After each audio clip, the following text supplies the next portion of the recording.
Lugar Stories. I am Haley Marie, your host, here with David Kubis, Claudia Cano, and David Caddy. And today we're talking about what's going on at Lot 2. So tell us, everybody, what is going on with Lot 2? Well, let me start that off with an explanation. Why do we have two lots and what actually is Lot 2? So when Gary and Dane bought El Lugar,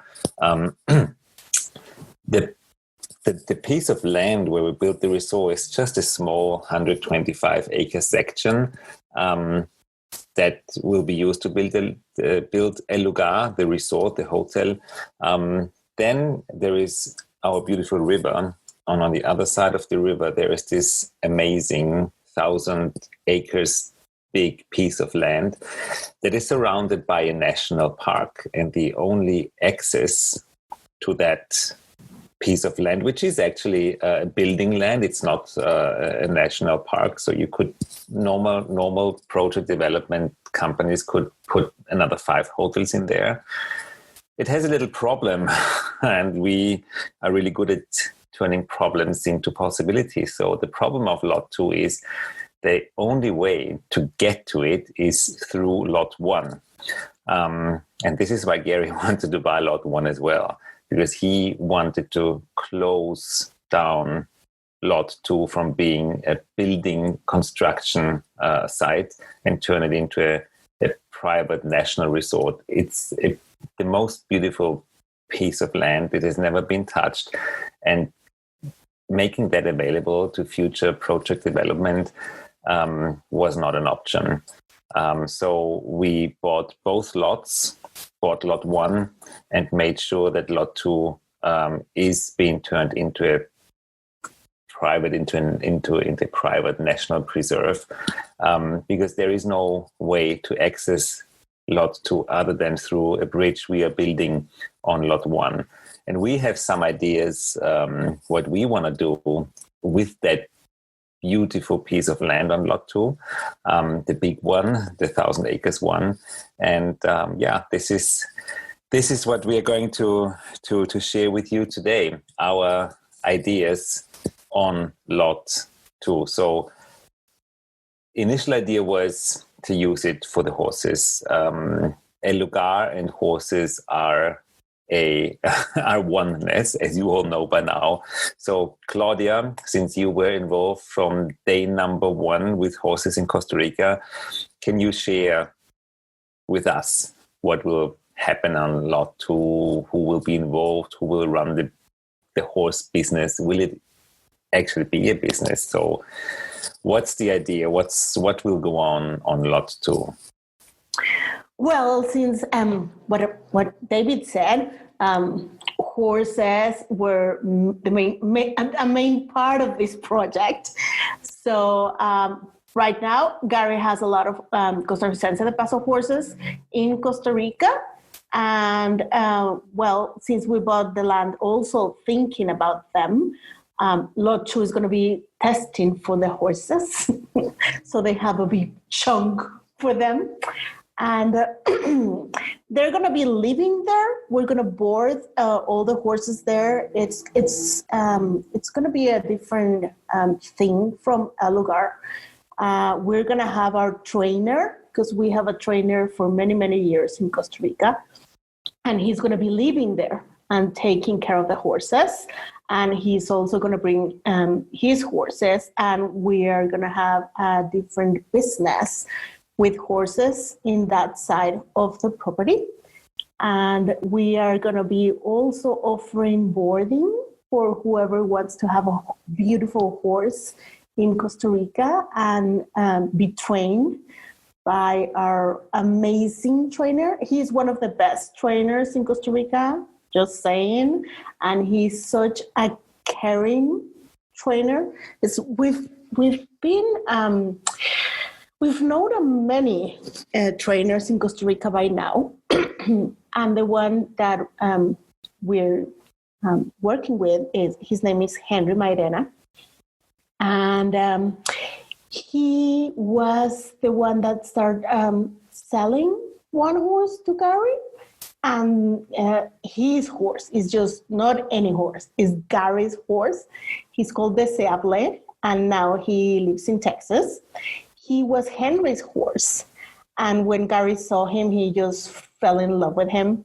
And when he ride him, his words, I kind of recall, maybe I'm recording really, really badly, but he was like, I don't want to ride him because if I ride him, I'm not going to be able to let him ever go. And he ride him and he totally fall in love. And he did everything to take him to Texas. It wasn't an easy task. And it was Henry's horse. And the way Henry trains horses is so, so different than any other trainer. He is almost like a horse with two legs. he kind of reads the horse's mind. It's amazing to see him. He never uses force or violence. He just invites the horses to do what he expects them to do. So it's amazing to see him. So that's going to be Henry's part of the Lugar Claudia, thing. horse boarding, what does that actually mean for those who have not so many insights as we do in the horse business? In the horse business. Okay, so we're not so sure if we're going to be open to get horses from other people or other trainers to live at a Lugar. That's not so clear yet. But there's many people, from example, from Access that go riding with us in the mornings when we are in Costa Rica, like David, for example. And then they start falling in love with horses and they're asked about horses. And then Henry and, well, a bunch of people are involved in this. We get them horses to try. And if they really like them, they buy them and they keep them in Costa Rica. So they live there. They're going to be living at a Lugar. There's a few of them already living at a Lugar. So that actually means that everybody who loves horses, but who is quite busy with taking care of them, could actually go to a Lugar, try out some horses, ride different horses, and then actually buy the horse they fall in love with. And a Lugar lot 2, Henry, would take care of it throughout the year. And whenever the horse owners come, Henry makes sure you have a great time exploring beautiful lot 2 on your own horse. I personally love that idea because before I traveled to Costa Rica for the very first time to a 7-day event of Access Consciousness, I had a horrible horsehair allergy.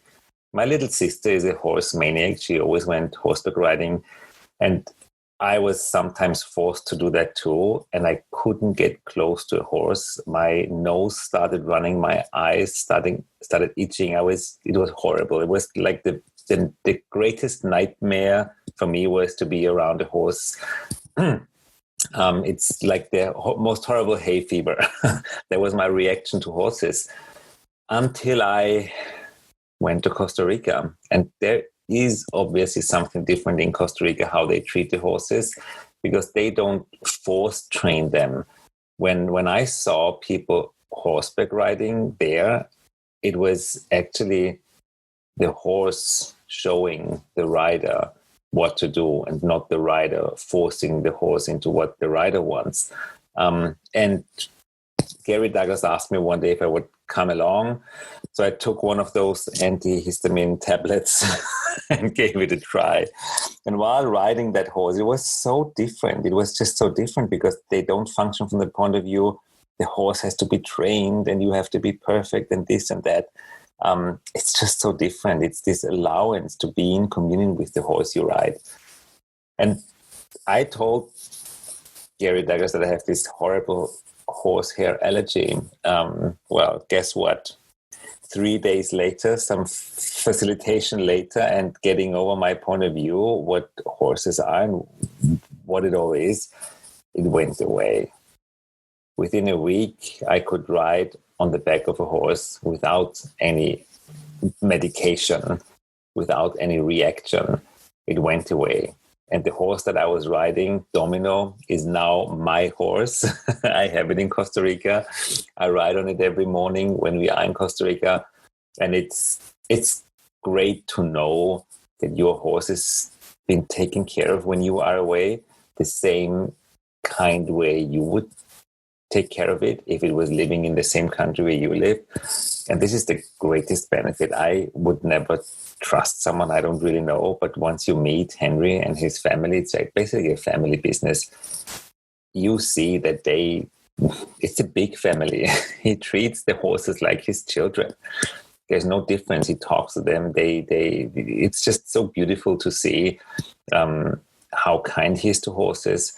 And the way I noticed it, because he always tells us, the owners, that we shouldn't run on a certain road because there was heavy rain. He doesn't really like to bring the horses to a certain area where it's beautiful to ride because there are some bugs and some horses have allergic reactions to them. So he tells the owners no, and sometimes tells you, okay, you can't ride him today. It was too much yesterday. You exaggerated. You ran too much. So he actually protects the horses, which I love. It's his level of caring is incredible. And riding on a horse in Costa Rica, totally different experience. And I'm just gonna stop you right there, because I've known other people that do horse things in Costa Rica, and it's very, very different. It's like you got on the horse and the horse is just like, yeah, whatever, jump in, whatever. And they're like nice. Most of them are really nice, but their energy is totally different. It's more like, yeah, I'll do this because I have to do this and I don't care. But when Henry trains them, they're so alive. Their energy is so different, and they will take care of you, but they will also be present with you and push you to choose a little more every day. Like, hey, have you look at this or have you look at that? It's a really different experience to have a horse trained by Henry, because they really are there to, I will put this in a weird phrase, but they're there to help you grow. What I noticed is with the horses in Costa Rica, with Henry's horses, they are an instant mirror of your state of being. If you are nervous, the horse is nervous. If you're angry, the horse is angry. If you're stubborn, oh my God, the horse is stubborn. And if you try to control that horse, oh my God, that horse will control you. So it is incredible for me, because I wasn't really engaged with horses or into all that. I didn't even know most of the stuff. If you ride a horse that's trained by Henry in Costa Rica, you have to be present, and it's an unfiltered mirror of who you are being at that moment. Being angry or being lost in your thoughts or thinking of something that makes you angry. A lot of people, when they just go on a slow ride, they think about this, they think about that. I did that a lot about my work, about some problems that were going on. The minute I was going into anger, the horse showed it to me. I was just thinking of it, something completely different from my office in Vienna. And the horse started mirroring that, reacting to that. So I really learned how present you can be, and how your thoughts are noticed by the horse. They get it. You can't manipulate a horse. This fake smile that we all have, and this, oh my God, everything is fine, and reality nothing is fine, or this suppressed anger, that doesn't work with horses. And that was the most beautiful experience that I had. You can just be you. And if you're not, well, your horse will let you know, because it gets it no matter what. Yeah, they're amazing, and they always show you more. It's been interesting seeing everyone, like the people that start riding with us ages ago, and then choosing to have a horse there, and the ones that are just like riding their rental horses, and how much everyone has learned to be a better rider by the horses, because the horses are training us and not the other way around. It's been amazing. And obviously Henry trains the horses, and he always takes care of every single person in the group. I don't know how he does it, because sometimes we're like 30 people, and he's always aware of what's going on, and he's always really on top of everything.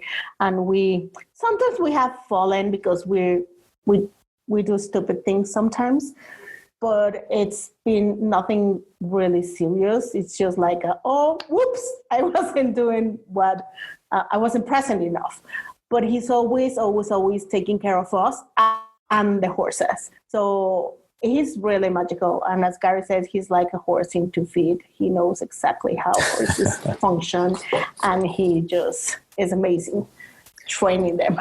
So yeah. Henry will actually move there. The only building that we allow to happen on lot 2 is the house where he will live. And of course, lots of stables for our beautiful horses. Not of his house. No. In different places. I mean, there are some, there are areas where there are stables already. So we will do exactly what we did on lot 1 when we build the resort. We will just follow what is there already and add on where nature actually allows it to be, rather than us forcing it into existence. And lot 2, 1,000 acres, you can do a lot of horseback riding every day, a different path, every day a new area, every day a different section. So I'm looking very much forward riding Domino on lot 2. And those who don't have a horse yet, or think, oh my God, how often will I be in Costa Rica? My question is, well, once you found out how nurturing the land and horses are to your life, to your body, to your living, you will want to be there more often, and you will make it happen. That's one of the gifts of having your horse. You miss it so much that you want to go there, and you always make it happen. At least I do. I know if people out there are different, but I do it. I love it. And I can't wait to see Domino again. And it's really amazing because Henry's always having like this willingness to match the horse with the person. And there's been many times that we get someone a horse and it's like, no, it's not quite like this energy between them. But we keep looking, and when they finally found each other, it's amazing how much caring and contribution is going on between them. And right now that we're like all locked down, I've been like sending people pictures of their horses, and they just go crazy and they're so happy. It's like, oh my God, I miss him so much. And just by the picture, they're really, really happy to be in contact with the horse, even if it's just by a picture. That's the amount of caring we have with our horses and our horses with us. It's a totally different relationship. I could talk about horses forever, but it's one of the most beautiful relationships because it has no judgment. Horses don't judge. This is why I love them. So this is what lot 2, this is what one part of lot 2 will be used for, our beautiful boarding horse business. If you want to own a horse and a house, that's one of the ideas. When you visit your horse, you stay in your own house, and then you can enjoy it every day. And I know people keep asking, will you be able to ride your horse over the bridge to lot 1, to the door of your house? And the answer is, I don't know yet. Gary told me, get back to me later. So that will be one of the big surprises. Will we be able to ride to our own houses through the resort? on the back of a horse? Well, stay tuned and find out. I'm sure over the next year, some more information will be disclosed. I will keep asking Gary Douglas. It's my dream to just get out of the window and jump on the back of my horse and run in the sun, in the sunset. Is it a dream or is it did it just go into a cowboy movie? We'll see. I don't know. We'll find out. We'll see. Well, this was a little different than the podcasts before. This was there's more happening. There's more happening in Costa Rica. It's kind of a whole new micro universe is being created around Lugar, and we will talk more about other great stuff that we are creating there, or that actually creates itself there. We're just watching and taking some action in order to institute it. There is more to come. There are some more ideas and projects we have going on, but we don't want to give away everything at once. So if you like what we're talking about, just stay tuned and follow us on our beautiful podcast. Thank you. Thank you, everybody, for the amazing, sharing the amazing stories of the horses. I can't wait. I want to get paired with a horse now. You will. Yeah, you will. Be patient. You just have to go to Costa Rica and ride with us, and it will happen. Very soon. Yes. Well, thank you, everyone, for joining. And until next time. Thank you, Haley. Thank you. David, Claudia, can you stay on for a moment? Yes. Good. Thank you, Haley. All right. Thank you, guys. Thank you. Okay. Talk to you soon. Bye. Bye-bye. Thanks. David, do you have your video? Put your video on now. We don't need to record so the